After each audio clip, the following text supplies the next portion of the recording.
look, changing the manager now is not really going to do a lot, right? Because they're still going to work the same shower, right? Let's put it this way. So you perhaps you give Ange till the end of the season, and you kind of go, right, we know the league form is abysmal. We're not happy with that.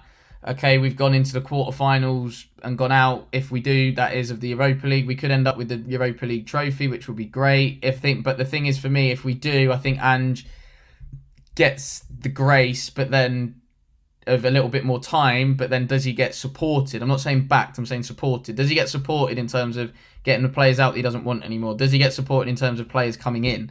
Um, that kind of thing. So I just have this fear that if we win the Europa League, we end up exactly like United were in October or this time last year, say, where they're a bit undecided on whether to get rid of Ten Hag, and then he wins a trophy, so it's like, oh, we better keep him now because we can't really sack him off a high.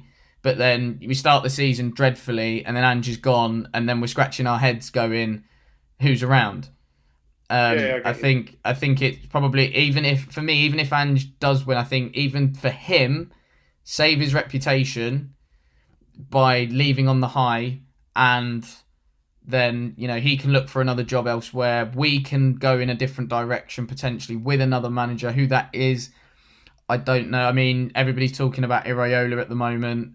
He seems to be flavour of the month, but listen, if I'm Andoni Iraola, I'm staying at Bournemouth because I've got a cracking project on the way, and I I'm also, into like, that project. personally, I don't think there's any difference in my opinion in terms of, like, I'm not talking about management style, like, or management, the way that they play. Obviously, there are differences, but I think there's no difference in going for somebody like that, in my opinion, or just sticking with what you've already got. Like, yes, Bournemouth have had a great season.